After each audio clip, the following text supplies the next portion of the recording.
Hey guys, All in Crypto here, and welcome back, ladies and gentlemen, for another YouTube video. I hope you've all had a fantastic Friday so far. The weekend has arrived, so hopefully you guys have got some nice things planned ahead of you. Today we're going to be diving into our daily cryptocurrency market update. And despite the current market action, guys, things are actually looking really good. So we are going to be diving into Bitcoin. I'm going to be showing you why it is things look good and they look set for more continuation. We didn't put out a cryptocurrency update video yesterday. However, we'll be going over the one that we did the day before, where we were talking about a potential resistance and support flip that has essentially now played out, and we are looking like we're ready for another kind of leg up, or another leg up is coming. And I'm going to show you some supporting data that kind of suggests that. Diving into Ethereum quickly, diving into ADA, going over the EU Parliament and some of what essentially the committee have voted on to crack down on crypto transfers in regards to going after unhosted wallets. So, for example, a wallet that doesn't have an identity link to it, they're going to really aggressively do that. There has been a bit of pushback. However, I do think that this is something that's coming down the line. At the end of the day, no government is going to want you transacting value without them knowing about it. It is a very George Orwellian world that we are moving towards, but that's enough of that from me.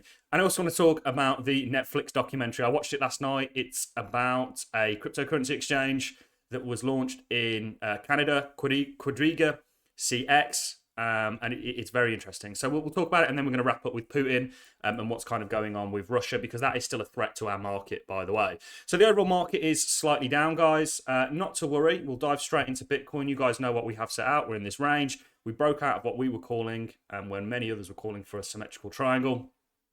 We broke out of what I would say is an ascending one. And essentially, if you look, you've come up. And if you look, if we move this down slightly to the actual candle body close, you can see how textbook of a resistance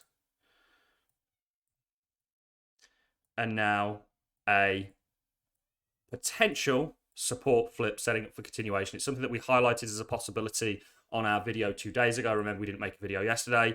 Where you are currently is extremely significant throughout Bitcoin's, the past sort of year and so on. This structure here was really what led to the capitulation event.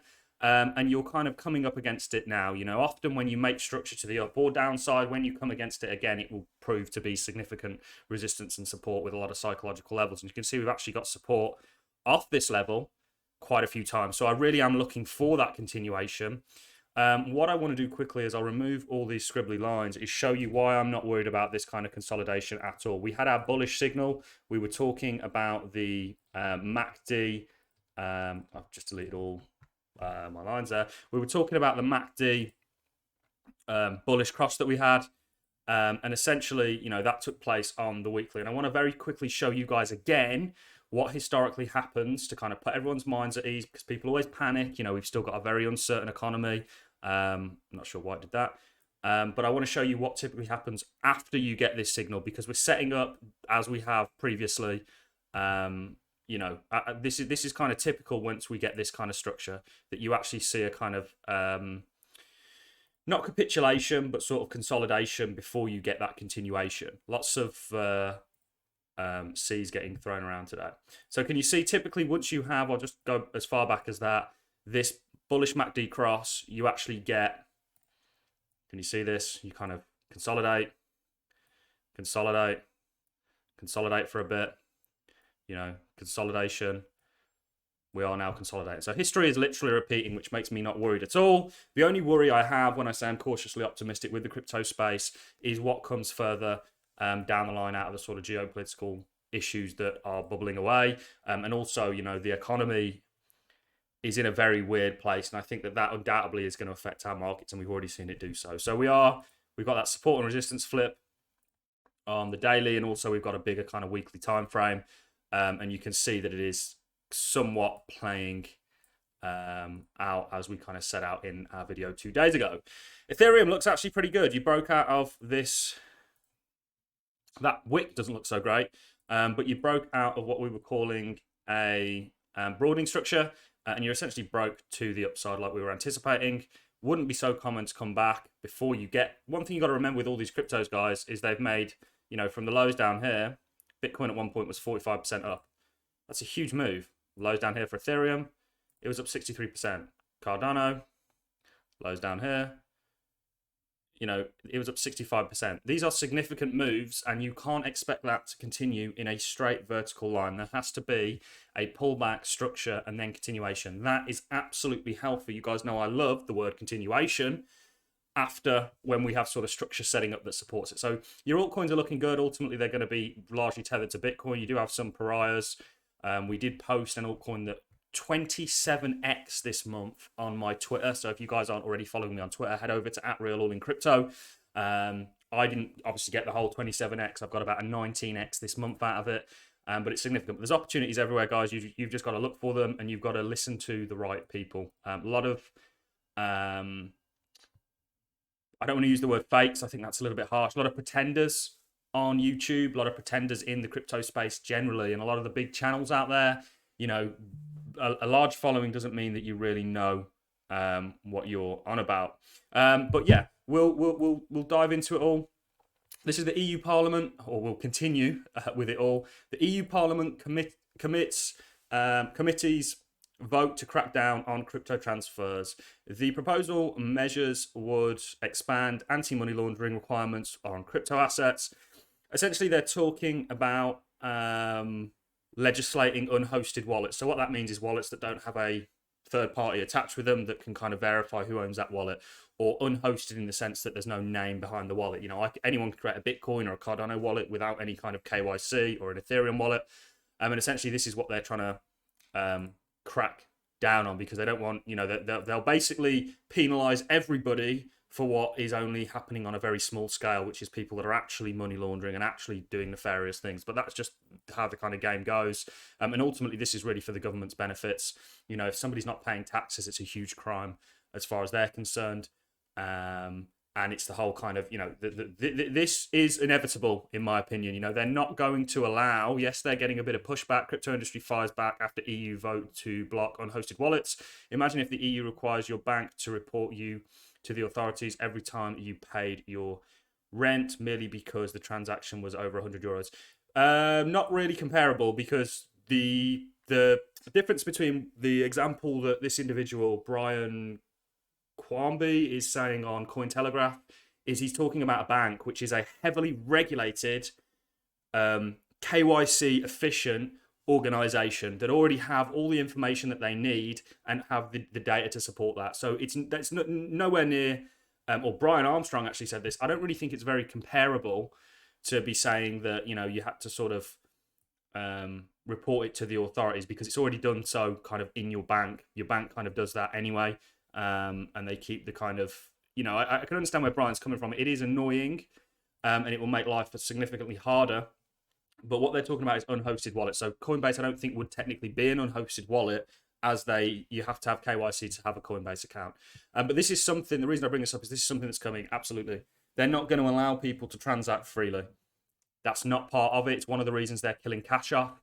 And it's why they've gone so heavily against cash over the years, is because it is truly anonymous. I can give you a £20 note or a $20 note, and nobody would be any the wiser. You know, whereas you can't do that with crypto necessarily.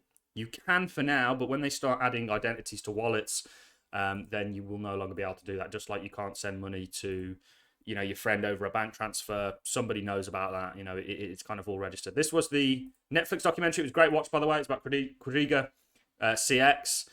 You guys come up with your own opinions. I am not sure what I think, but basically this was an exchange. You had the same thing happen with a number of exchanges. I'm trying to think of the one that Jeb McCaleb, Mt. Gox. You know, this is very common in the early days of crypto because it was so new. You had a lot of people rugging. You had a lot of people, you know, the crypto swindler. There's not actually 100% evidence that he did indeed swindle anybody's crypto, but the documentary certainly made it look like potentially there was foul play involved. Super interesting. And also I'd give this a watch just to get a kind of feel of how, you know, the history of Bitcoin is very important to understand where we are today, I think. And you'll understand altcoins a lot clearer once you get to grip with Bitcoin and its kind of history. Putin talks tough on gas for rubles deadlines, but flows continue to Europe. This is significant because this would send your countries like Germany, Italy, and of course Turkey, and a few other countries within that kind of region into absolute turmoil and really a blackout because they are heavily dependent on gas. And essentially, Putin has now come out and said he wants paying in rubles for this as a kind of pushback to the sanctions that would levied against him. I think that would be extremely scary and deadly for markets generally because it would cause a panic. And this is why I'm cautiously optimistic right now. I think the structure that we've got looks brilliant, and I am expecting continuation, but I am, with one eye open, keeping an eye on everything that's going on elsewhere because we've seen it filter through to our market time and time again. And there's absolute... it's very plausible to suggest that it may happen again, and it will undoubtedly happen again. But when and to what sort of severity is really anybody's guess, but it's certainly something I'm paying attention to. I'm becoming a lot more of an active trader in the sense that, typically I've been a hodler and I've just held through everything, and I do still intend to do that. But I've taken a chunk, around about 10-20% of my portfolio to one side to kind of try and mitigate damage to the to the downside, and see how that works for me. But I've learned many lessons. I had friends that sold Bitcoin down here thinking it was going to go lower, only for them to have to sit out and watch the ride all the way up to 79k. So I'm not really in the business of timing markets, but I also have got a little bit more dry powder than I typically would on the sides at the moment, just because of everything going on elsewhere. But currently the structure that we're in looks a-okay, guys. History is literally repeating. I'm not worried about this pullback at all. I would be if it continued. So if we failed this support, or what's now acting as support that has been, got a huge history in the charts, you would be looking at maybe further downside continuation and coming back within this structure. And this would be a kind of fake out rather than a breakout. But for now, it looks like a breakout to me. So that's really all I have for you in this video, guys. I'm going to love and leave you on it now. I'm going to go get some sun as it is beautifully sunny here in the UK. I hope you all enjoy your Fridays, and I look forward to seeing you all in the next YouTube video. If you've enjoyed this content, a like is always appreciated. So is a comment. Remember, hit that subscribe button, click that notification bell, and I'll catch you all in the next YouTube video. Thanks a lot for watching, guys.